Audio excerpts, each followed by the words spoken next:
새 언약에 대한 두 번째 말씀을 함께 나누겠습니다.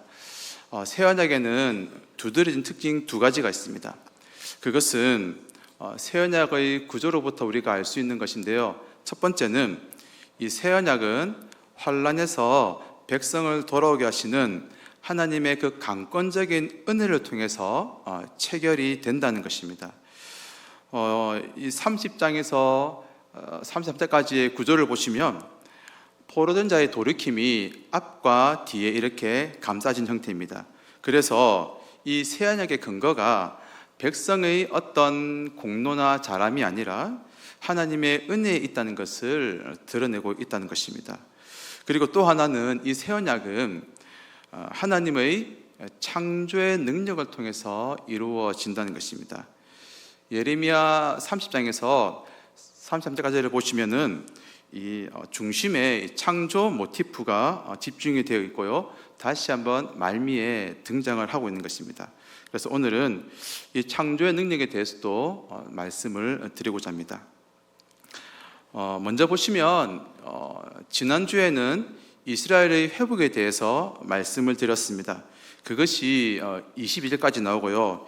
이제 23절부터 보시면은 남유다의 회복을 말하는 말씀이 나오게 됩니다. 이 부분은 제가 읽지 않았기 때문에 우리 23절 말씀을 유인물을 보시면서 한번 읽어보시면 좋겠습니다. 시작. 만군의 여호와 이스라엘 하나님께서 이와 같이 말씀하시니라. 내가 그 사로잡힌 자를 돌아오게 할 때에 그들이 유다 땅과 그 성읍들에서 다시 이 말을 쓰리니 곧 의로운 처소여 거룩한 산이여 여호와께서 내게 복 주시기를 원하노라 할 것이며.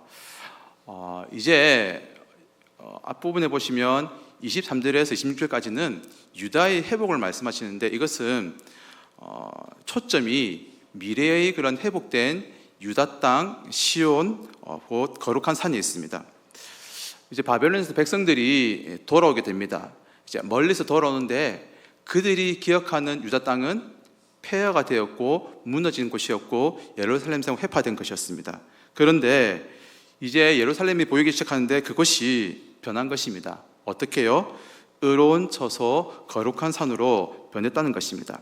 이것은 이제 하나님이 예루살렘을 그 땅을 새롭게 하시고 하나님의 임재가 그들 가운데 펼쳐지며 하나님의 통치가 그 가운데 가득함으로 말미암아 여호와의 복이 그들 삶에 이제 함께하는 놀라운 회복이 그렇게 남유다에 임하게 될 것을 말씀하고 있습니다.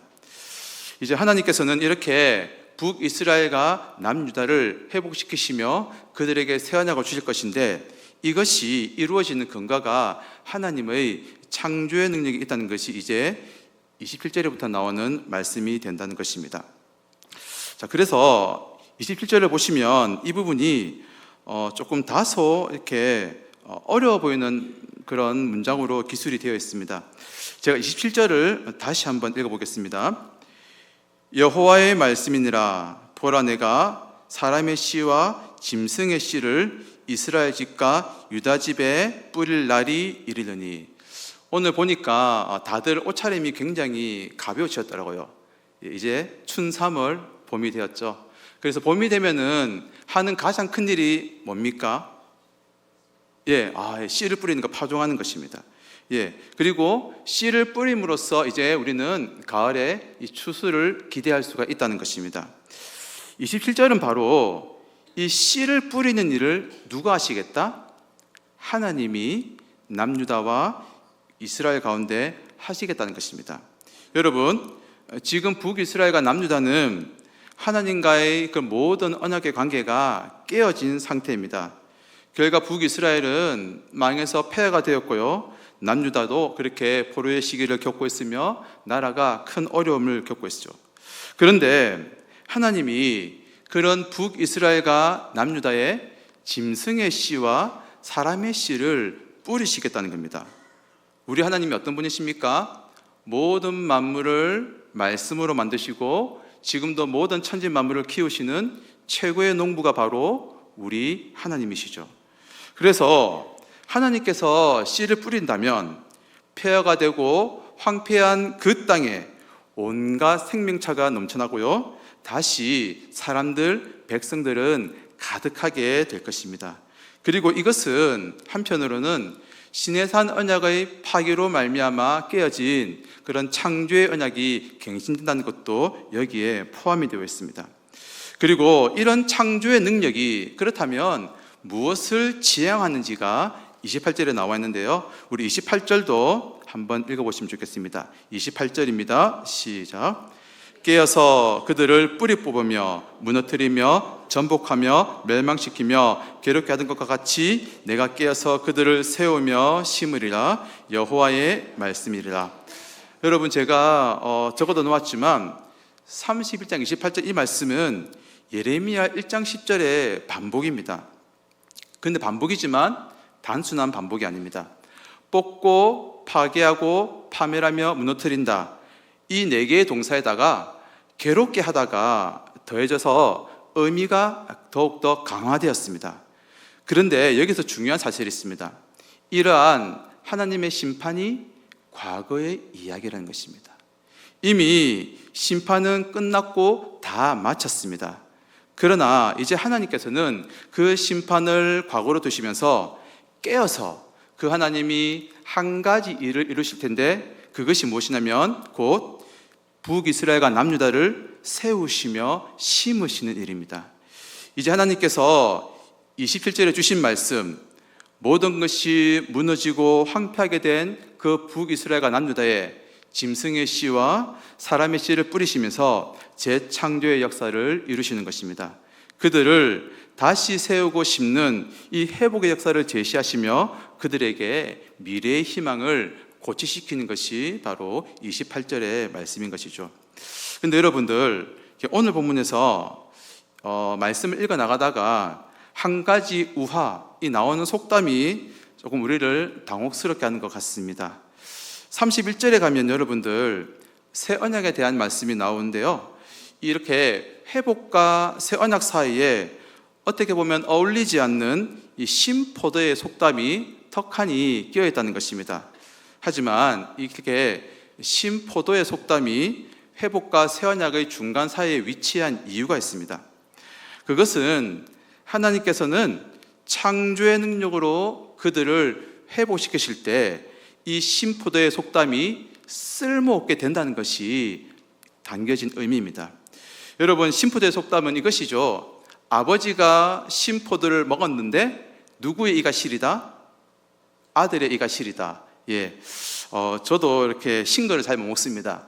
레몬 생각만 하면은 몸이 이렇게 오그라들고 한데, 그런데 이제 말씀에서 아버지가 신포도를 먹었는데 아버지가 아니라 누가? 아들의 이가 시다는 것입니다. 이 의미는 우화죠. 부모의 죄로 인해서 그 자손이 고통을 당한다는 그런 뜻이 여기에 담겨져 있습니다. 그리고 이런 속담에는 사실 가슴 아픈 배경이 있습니다.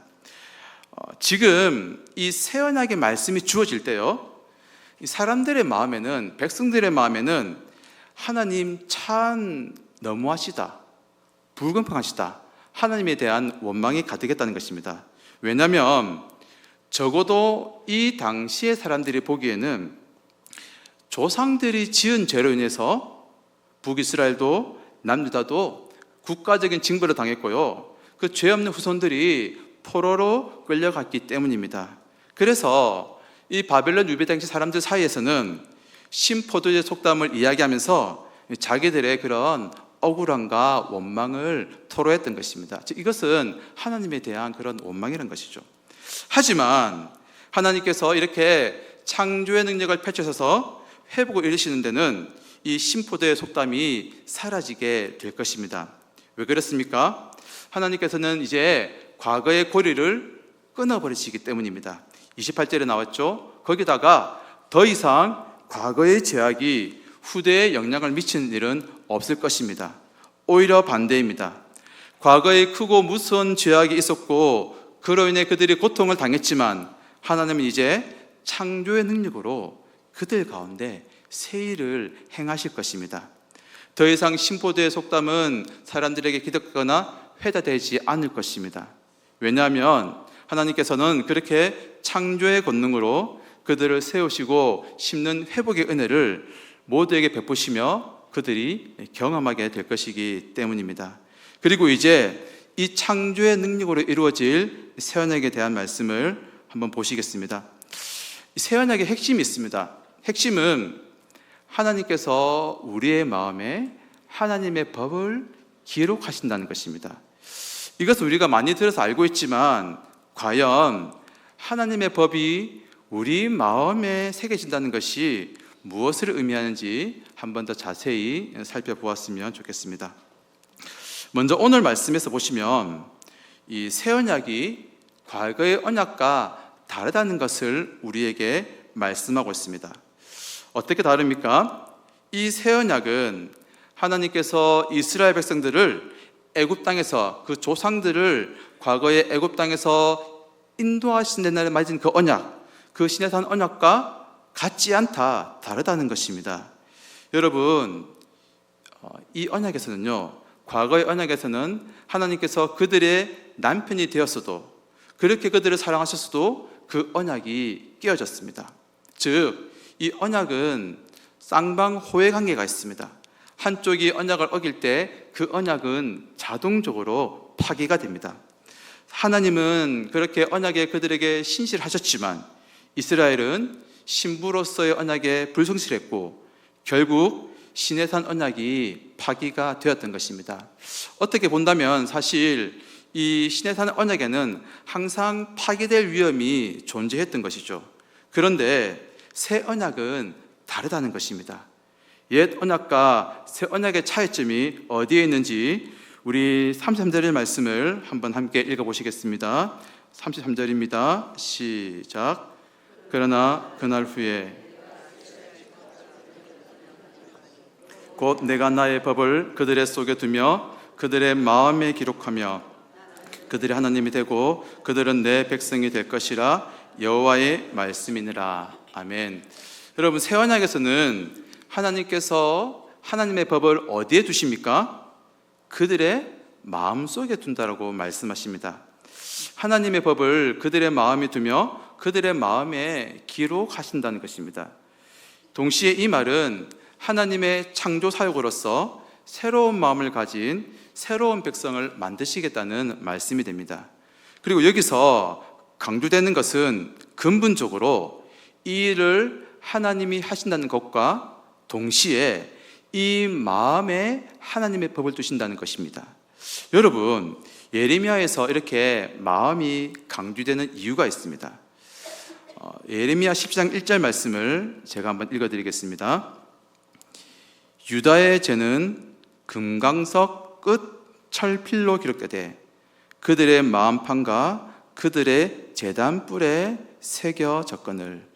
여러분, 이 당시에는요 필기 도구가 양피지였습니다. 양피지였고 두루마리 기록했습니다. 그런데 하나님께서는 유다의 죄가 어디에 기록되어 가십니까? 끝 철필로 기록되되 그들의 마음판에 기록되어 합니다. 즉, 이 백성들의 죄악이 얼마나 큰지, 그들의 마음이 얼마나 완악한지를 말씀하는 것입니다. 결국 예레미야에서는 백성의 죄의 문제가 어디에 문제로 귀결되냐면 마음의 문제로 귀결이 됩니다. 그들은 마음에서부터 하나님을 떠났고요, 그리고 그 마음에서 하나님을 떠났기 때문에 아무리 그들의 귀에 말씀을 선포하고 전하고 외쳤어도 그 말씀이 그들의 마음에, 예레미야의 그 선포가, 구구절절한 예레미야의 호소가 그들의 마음에 닿지가 않았던 것입니다. 그래서 하나님은 그들을 회복시켜서 하나님의 새로운 백성으로 만드시는데 그의 시작이자 전부가 바로 마음의 새로움이라는 것입니다. 그런데 우리는 오늘 예레미야에서 이 새 언약에서 하나님의 법이 어디에 새겨진다고요? 마음에 새겨지는 것을 살펴보고 있지만 사실 율법이 마음에 새겨지는 것은 모세 언약에 추구하는 율법의 목적이었다는 것입니다. 우리 유인물에 나오는 신명기 6장 6절 말씀을 함께 한번 읽어보시면 좋겠습니다. 신명기 6장 6절 말씀입니다. 시작. 오늘 내가 네게 명하는 이 말씀을 너는 마음에 새기고. 여러분, 신명기는 모세의 유언적 설교이며 또 출애굽 2세대와 갱신된 언약을 말하고 있죠. 그러면 이 언약의 핵심이 무엇일까요? 방금 읽은 말씀입니다. 6장 6절에 나와 있는 대로 마음에 이 말씀을 새기는 것입니다.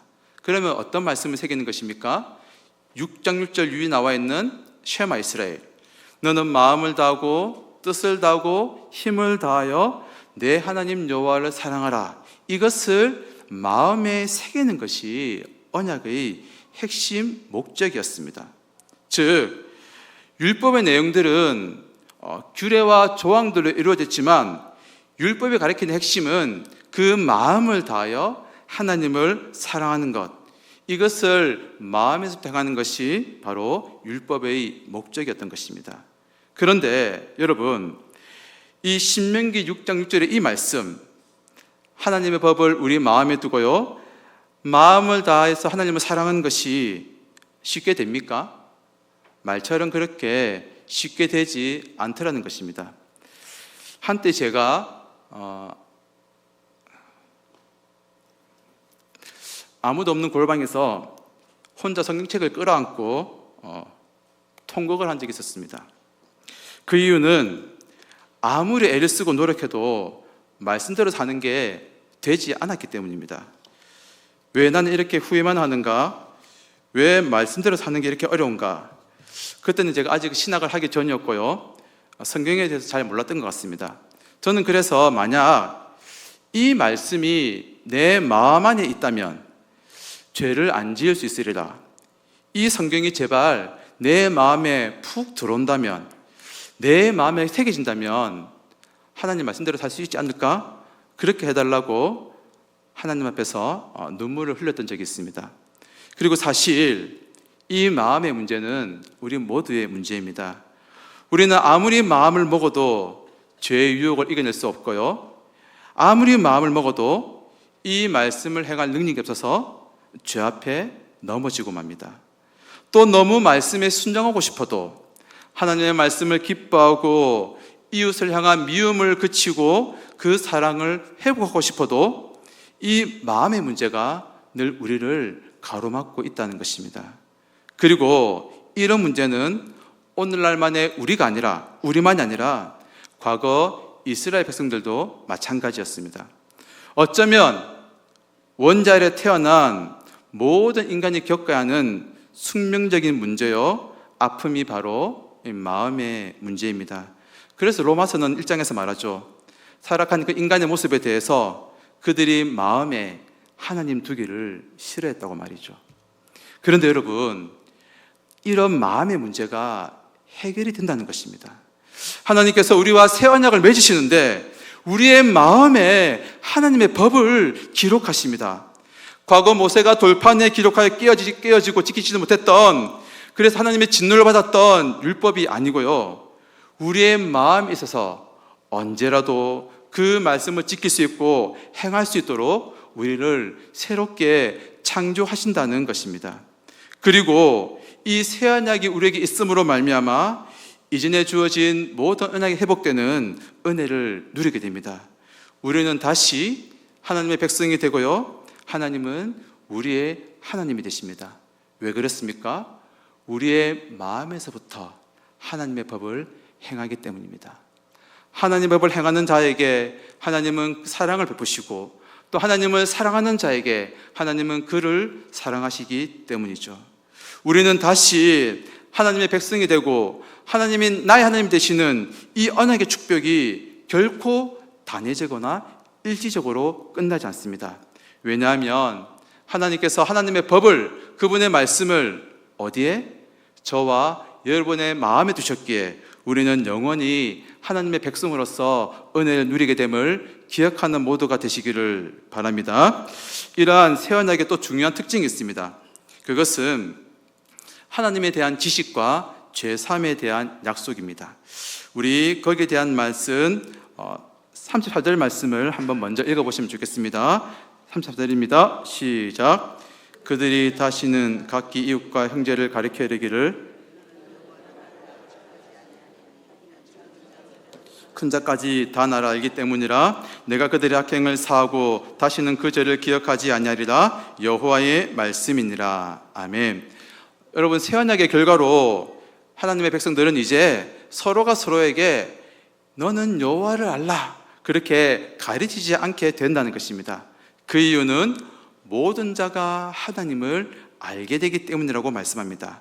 즉 하나님에 대한 지식이 이제는 그들 가운데 자리 잡게 된다는 것입니다. 그리고 이것을 조금 더 우리가 깊이 이해하기 위해서 약간 어려운 개념이지만 옛 언약과 새 언약의 이 연속성과 불연속성에 대해서 잠시만 좀 언급을 드리겠습니다.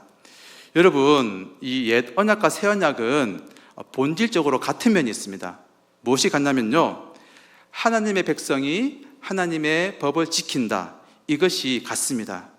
과거의 언약에서도 절대적으로 중요한 내용이고요, 새 언약에서도 하나님의 백성이 하나님의 법을 지킨다는 것은 절대적으로 중요한 개념입니다. 이런 면에서 옛 언약과 새 언약은 연속성이 있습니다. 그런데 여기에 차이점도 있습니다. 너무나도 극명하게 대비되는 차이점입니다. 그것은 과거의 언약은 이 율법을 지키기 위해서 율법을 배워야 했고요, 부지런히 가르쳐야 했고, 하지만 그 언약이 지켜지지 않은 것입니다. 그런데 새 언약은 완전히 다릅니다. 하나님께서 창조의 능력으로 백성들을 회복시키시고 그들의 마음에 하나님의 법을 기록하십니다. 그러니 말씀이 우리 마음에 있기에 우리는 하나님을 알 수가 있습니다. 더 이상 누군가가 하나님이 이런 분이야 가르쳐주지 않아도 된다는 것입니다. 왜입니까? 하나님께서 친히 그들의 마음, 신비에 하나님의 말씀, 그분의 법을 기록하시기 때문입니다. 이런 점에서 옛 언약과 새 언약은 분명한 차이점, 단절, 불연속성이 있습니다. 그리고 이렇게 옛 언약과 새 언약의 차이점에 대해서 함축적으로 표현된 말씀이 바로 34절의 전반부입니다. 더 이상 서로가 서로에게 하나님에 대한 지식을 가르치지 않아도 됩니다. 이제 하나님이 우리 마음에 하나님의 법을 두셨기에 우리 모두는 누가 말하지 않아도 하나님을 알 수 있고 하나님의 법을 지킬 수가 있다는 것입니다. 다음으로 새 언약으로 인한 죄사함의 은혜를 우리 모두가 누리게 된다는 것입니다. 새 언약의 너무나 두드러진 점은 모세의 언약과 달리 죄의 문제가 더 이상 우리의 발목을 잡지 못한다는 것입니다. 그 이유는 무엇입니까? 하나님께서 백성의 악행을 사하시고 다시는 그 죄를 기억하지 않으실 것이기 때문입니다. 사실 구약에도요, 하나님께서 죄를 용서한다는 말씀이 있습니다. 레위기 또한 죄 용서를 언급합니다. 그러나 궁극적으로 새 언약은 죄를 단번에 사하여 모든 죄의 문제를 해결한다는 점에서 차이점이 있습니다. 여러분, 구약의 제사는 인간적인 관점에서 볼 때 실질적으로는 죄에 대한 문제가 여전히 남아있었습니다. 무슨 말씀이냐면요, 제사는 백성들이 드리는 짐승이 제사에 대한 죽임을 당하는 것입니다. 그렇지만 그 인간이 제사를 드리고 나서 또 다시 죄를 지을까 안 지을까요? 죄를 짓습니다. 물론 이것이 언약의 성취로신 예수님께 연결되지만 구약에서는 그렇게 죄에 대한 문제가 여전히 미해결로 남았다는 것입니다. 하지만 여러분, 이 새 언약의 성취로 오신 예수님께서는 이런 죄의 문제를 우리에게 해결해 주시게 된다는 것입니다. 우리 유인물에 있는 누가복음 22장 20절 말씀을 함께 읽어보시면 좋겠습니다. 시작. 저녁 먹은 후에 잔도 그와 같이 이르시되 곧 너희를 위하여 붓는 것이라. 아멘. 예수님은 이 땅에 오셔서 자신의 몸을 십자가에 들이시며 그 흘리신 피로 말미암아 이 새 언약을 성취하셨습니다. 이런 예수님의 사역을 히브리서 저자는요, 구약의 제사로는 죄를 없애지 못했지만 예수 그리스도의 영원한 제사를 통해서 단번에 죄가 사해졌다, 그렇게 선언하고 있습니다. 이렇게 새 언약의 용서함은 새 언약의 중보자이신 예수 그리스도가 모든 죄의 형벌을 대신지는 방식으로 성취되며 이에 따라 백성들로 하여금 실질적으로 죄에서 해방되는 능력을 우리에게 준다는 것입니다. 그런데 여러분, 이렇게 우리가 마음에 심겨진 하나님의 법을 따라 살고 다시는 죄와 상관없는 이 일이 우리에게 어떻게 가능하냐는 것입니다. 이에 대해서 성경은 성령께서 우리 마음의 각 사람의 임하심을 또한 증거하고 있습니다. 우리 마지막으로 에스겔 말씀 유인물에 나와 있는 한번 말씀을 읽어보시면 좋겠습니다. 36장 26, 27절 말씀입니다. 시작. 또 새 영을 너희 속에 두고 새 마음을 너희에게 주되 너희 육신에서 굳은 마음을 제거하고 부드러운 마음을 줄 것이며 또 내 영을 너희 속에 두어 너희로 내 율례를 행하게 하리니 너희가 내 규례를 지켜 행할지라. 아멘. 이러한 구약에서 성령의 약속은 예수님이 이 땅에 오시고 승천하심으로 보내신 보혜사를 통해서 우리에게 성취가 되었죠. 이제 성령이 우리 안에 계셔서 친히 진리를 가르치십니다. 보혜사가 예수님이 말씀하신 그 말씀을 생각나게 하시고 우리가 지키게 하십니다. 또한 성령이 우리 마음 가운데서 예수님의 의를 증거하시고 우리가 하나님의 자녀됨을 친히 우리에게 알려주십니다. 그래서 우리는 이 성령을 통해서 하나님의 법이 우리 안에 살아있음을 경험하며 죄를 이기는 능력을 공급받는 은혜를 우리가 누리게 된다는 것입니다. 사랑하는 여러분, 그렇기에 이 새 언약의 은혜를 우리가 마음에 다시 한번 깊이 간직하기 원합니다. 비록 우리는 여전히 죄인이지만 그리스도의 대속의 사역을 통해서 더 이상 죄와 상관없는 자로 우리는 인정을 받았습니다. 또한 예수님이 우리의 구주가 되심을 고백할 때 우리에게 주시는 그 성령으로 말미암아 우리는 하나님의 사랑과 은혜를 깨닫게 될 것입니다. 그 성령의 도우심 가운데 우리는 죄에 대해서 이기게 되며 하나님의 말씀을 지키는 열매 맺는 삶을 살아가게 된다는 것입니다. 우리가 그렇게 이 한 가지를 잘 기억하시면서 오늘 말씀을 한번 마무리해 보면 좋겠습니다. 우리 모두는 더 이상 과거에 매인 사람들이 아니라는 것입니다. 우리 모두가 이 시대의 새 언약의 백성들임을 여러분들 기억하시기 바랍니다. 그렇기에 이 새 언약 안에서 하나님이 우리의 마음을 새롭게 하셨고 우리에게 주신 하나님의 법에 따라서 우리를 살게 하시는 그 은혜를 누리는 모두가 되시기를 바랍니다. 자, 이러한 말씀을 오늘은 그렇다면 어떻게 새 언약의 삶을 우리 가운데 적용할 것인지 두 가지로 정리하면서 말씀을 마치면 좋겠습니다. 먼저 첫 번째는 이것입니다. 새 언약의 백성으로서 우리가 사랑과 공의와 의를 실천하는 삶을 살아가야 한다는 것입니다. 여러분, 새 언약으로 우리의 마음에 하나님의 법, 말씀이 새겨졌습니다. 그런데 우리의 마음에 새겨진 하나님의 법이 지향하는 바가 있었죠. 신명 6장에 나오는 것처럼 유일하신 여호와 하나님, 그 하나님을 마음과 뜻과 힘을 다해 사랑하는 것입니다. 예레미야에서 언약을 이야기할 때 하나님께서 신혼의 때를 언급하십니다. 같은 맥락이죠. 새 언약 백성은 마음에서부터 하나님을 사랑하게 된다는 것입니다. 왜입니까? 그분이 우리를 사랑하셨기에, 지금도 우리를 사랑하시기에 우리는 마음으로부터 하나님을 사랑하는 것이고 이것이 하나님을 안다는 것입니다. 여러분, 이 성경이 안다는 어떤 알미입니까? 관계적이고 인격적인 의미입니다. 하나님이 나를 사랑하시기에 하나님께서 나를 사랑하시는 그 사랑으로 나도 하나님을 사랑하며 그 사랑을 받았기에 그 사랑을 덧입어서 우리 삶 가운데 공의를 행하며 의를 실천하는 것입니다. 사랑하는 여러분, 새 언약의 백성으로서 하나님만을 더욱더 사랑하시며 언약 백성으로서의 공의와 의를 실천하는 우리 모두가 되시기를 바랍니다. 다음으로 두 번째로는 과연 그렇다면 누가 새 언약의 수혜자가 되냐는 것입니다. 여러분, 물론 새 언약은 하나님께서 주권적으로 이루시는 일입니다. 그런데 이것이 사람의 편에서는 새 언약에 합당한 반응으로 나타나게 된다는 것입니다. 그런 면에서 우리는 진지하게 누가 새 언약의 은혜를 누릴 수 있는가에 대해서 생각해 보아야 한다는 것입니다. 그 힌트가 오늘 읽었던 말씀 예레미야 31장 28절, 예레미야 1장 10절에 나와 있습니다. 곧 파괴하고 뽑고 파멸하며 넘어뜨리는 하나님의 이 심판의 시간을 보낸 자입니다.